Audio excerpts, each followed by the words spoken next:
Don't overreach.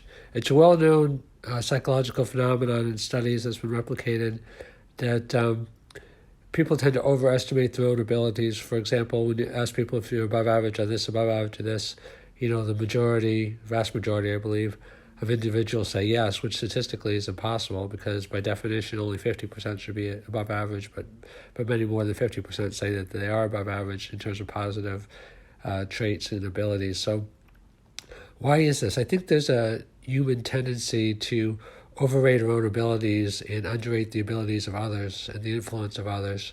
And I think this is tied to survival. Like we need to feel more efficacious perhaps than we are sometimes, to not be afraid because, the world is a very vulnerable place objectively to a degree, for all of us, no matter how much ability we have. And I think if we were aware of that 24/7, it might be debilitating, especially to people that, have a harder time facing that. So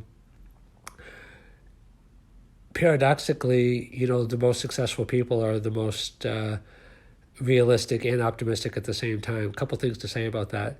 If you're not in touch with reality, then it's hard to really deal effectively with problems because you'll always be dealing with them in an unrealistic manner by definition, which isn't going to solve the problem if you're dealing with it unrealistically.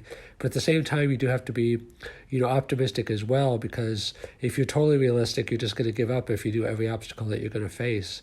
That's the whole idea about optimism. And they've shown that people that are depressed actually are a little bit more realistic than people that are optimistic.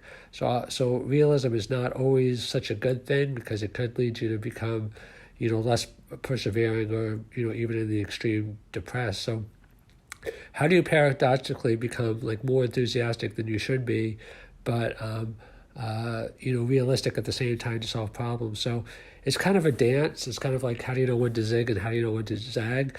In the main, in the core of your being, you have to be very optimistic that you can triumph.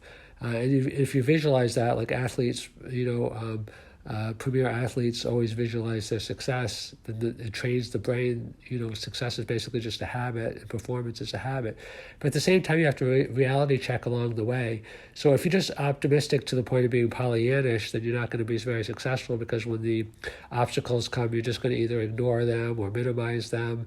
Like, for example, other people, you might not take them seriously. So you have to be optimistic, but within that, you always have to be reality check. What am I forgetting? Andrew Grove famously said, only the paranoid survive. If you have paranoia without the optimism, then it's no good because then you're just like running around with your chicken, like a head with your chicken cut off. And, confidence and optimism are the keys to success. But if you're just Pollyannish and you're not reality checking, so you have to be optimistic, but reality check with it at the same time. What am I missing? What adaptations do I have to make? You have to be strong enough psychologically to face the truth. But perhaps the optimism is that, I recognize the truth, but I'm strong enough to hang in there even during difficult times. I'm strong enough to persevere, not that it's easy. You're not optimistic in the sense of telling yourself it's a bed of roses. You're realistic in the sense that there's obstacles and that you're facing them, but you're optimistic in the sense of your own ability to hang in there and persevere even in the face of challenge.